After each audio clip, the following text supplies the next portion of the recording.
안녕하십니까. 금융상품 추천 웹서비스 기능 개선 프로젝트의 발표를 맡게 된 데이터 사이언티스트 지원자 백두용입니다. 먼저 발표 순서를 말씀드리겠습니다. 프로젝트 과제 정의를 말씀드리고 데이터 분석 기능 구현, 웹페이지 구성 요소를 말씀드린 뒤에 웹페이지 시연이 있겠습니다. 과제에 대한 정의를 말씀드리겠습니다. 저희는 기존 문제원형 실습 때 만들었던 금융상품 추천 웹서비스의 미흡한 점을 파악하고 약 일주일이라는 시간 동안 기능 개선을 진행하였습니다. 페인 포인트는 부트스트랩에 의존한 웹화면을 개선하고 분석 모델 개선입니다. 특히 기존 대출 한도 예측은 실시간성을 만족하지 못했을 뿐만 아니라 4개의 파라미터만을 이용해 모델을 생성했고 정확도도 56%로 낮았습니다.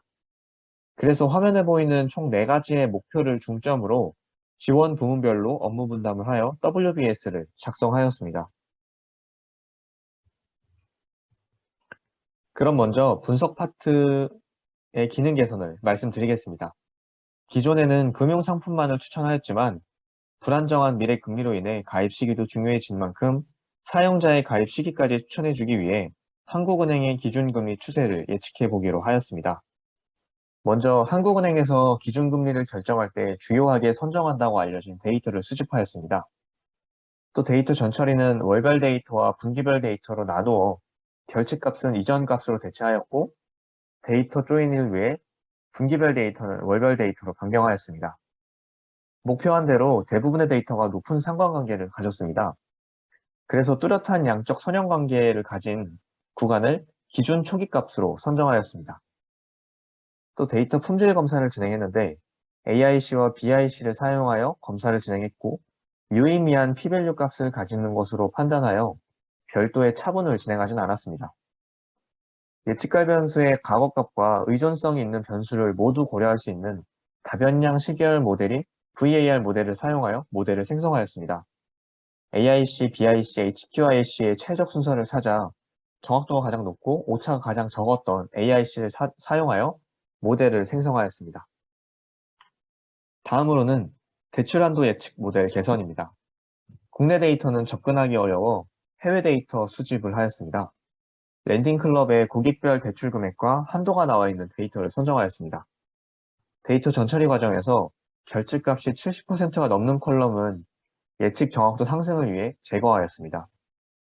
또 상관관계 분석을 위해 라벨링 작업을 하였고 히스토그램으로 시각화를 하였는데 여기서 연봉 컬럼에 데이터 몰림 경향이 있어 데이터를 정렬하였습니다. 회귀 분석을 위해 상관계수가 절대값 0.3 이상의 9개의 컬럼을 피처로 선정하였습니다. 서포트 벡터 머신과 디시전 트리, 랜덤 포레스트 3가지 모델로 하이퍼 파라미터 튜닝을 진행하였고 리니어 리그레서는 하이퍼 파라미터 튜닝을 진행하지 않았지만 67%의 가장 높은 정확도를 보여주어 모델로 선정하였습니다. 결론적으로 실시간성을 지원하는 모델을 2개 추가하였고 기존 모델 대비 정확도를 약 9% 상승시켰습니다. 네, 안녕하세요. 데이터에 이어 웹 개발 부분 발표를 맡게 된 SI 지원자 김은혜입니다. 웹 파트에서는 프로젝트를 진행하면서 가장 중점적으로 생각한 3가지 부분이 있습니다. 첫 번째, 실제 이용자의 편의성 고려. 두 번째, 단일화된 웹사이트 개선. 세 번째, 보다 다양한 기능 구현이었습니다. 이러한 목표를 중심으로 저희가 어떻게 웹사이트를 개선하였는지 발표하도록 하겠습니다. 먼저 첫 번째 메인 페이지입니다. 좌측에 있는 기존 메인 페이지는 부트스트랩을 기반으로 만들어져 단일화된 레이아웃을 가지고 있었습니다. 저희는 이래 각 부분별로 ID 값을 부여해 총 4가지의 상품 페이지를 메인에 넣어서 최초로 사이트가 오픈 시에 보이는 부분을 완성도 있게 재구성하였습니다. 또한 사용자가 사이트를 이용할 때 같은 공간 내에서 로그인이나 상품, 에러 메시지 등을 한 번에 확인하여서 불편함이 있었습니다. 저희는 이를 마이 페이지, 회원가입 등으로 구분해서 사이트를 만들고 페이지끼리 또 연결시켜 이용자의 정보 관리를 좀 더 편리하게 만들어 보았습니다. 두 번째, 회원가입 페이지입니다. 기존 웹페이지에 있던 메뉴바는 삭제하였습니다. 로그인을 하지 않고서 이용할 수 없는 서비스이기 때문에 회원가입 페이지에 존재하는 것이 모순이라고 생각을 하여 기존 페이지에서 존재하던 이 메뉴바를 삭제하고 홈으로 이동하는 버튼 한 가지만 유지하고 있습니다. 그리고 이외에 입력 공간들을 한 곳에 모아 이용자가 한 번에 입력할 수 있게 편리하게 만들었습니다. 세 번째, 상품 선택 페이지입니다. 기존 페이지의 경우 모든 정보를 드러내고 선택하게 하는 형식이라면 저희는 드롭다운 형식으로 유저가 원하는 항목을 선택하여 클릭할 수 있게 가시성을 높였습니다. 그리고 모든 상품 페이지로 이동할 수 있는 메뉴바의 디자인을 변경하였습니다. 그리고 더불어 가장 우측에 보이는 이 이미지는 메일링 서비스로 폼즈풀이라는 웹 서비스를 이용해 유저가 관리자에게 메일링이 가능하도록 구현하였습니다. 네 번째, 상품 상세 페이지입니다. 상세 페이지는 기존 웹페이지의 레이아웃과 동일하지만 장바구니 담기 이동 기능을 추가하였습니다. 유저가 추천받은 예금, 적금 상품을 내 개인 페이지에 장바구니처럼 담고 이 상품을 삭제하거나 다른 페이지로 이동하는 것이 가능합니다. 그리고 정리되어 있지 않았던 페이징 버튼의 위치와 페이징 버튼의 디자인, 헤더, 포터 영역을 공통된 양식으로 변경하여 일관성 있는 웹페이지의 형식으로 구현하였습니다. 프로젝트 결과 기존 웹사이트에서 저희는 이용 맞춤형의 새로운 레이아웃을 만들었고 마이페이지, 고객 메일링 서비스 등을 추가로 구현하였습니다. 또한 한 화면을 여러 가지 영역으로 분할해서 사용하고 드롭다운 방식의 메뉴를 사용하여 유저의 선택의 폭을 조금 넓힐 수 있었습니다. 따라서 기존 웹사이트를 보완하여 유저의 편리성을 고려한 다양한 기능을 가진 완성되어 있는 웹사이트를 구축했다는 웹 개발의 인사이트를 얻을 수 있었습니다. 이제 웹 실제 구현 페이지 보여드리겠습니다.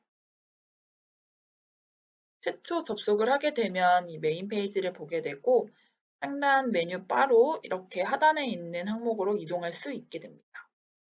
가장 먼저 회원가입을 누르게 되면 해당 페이지가 뜨게 되고 테스트 계정으로 로그인하겠습니다.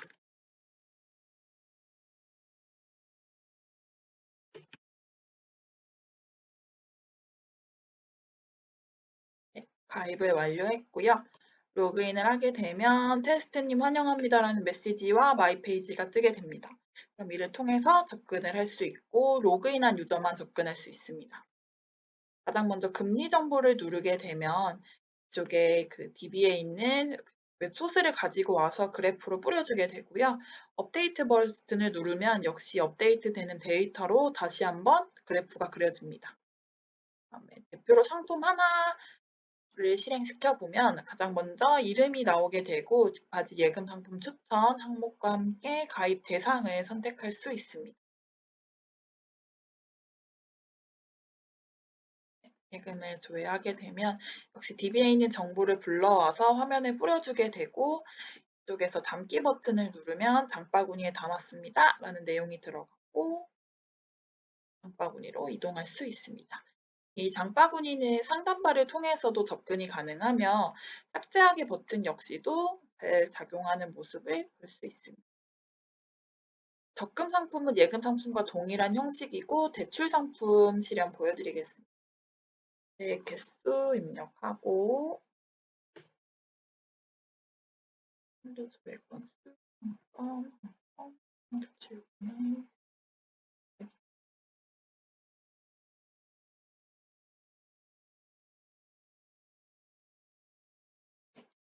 이렇게 대출 한도 조회는 신용 등급에 영향을 주지 않습니다라는 아래 창이 같이 뜨게 되고요.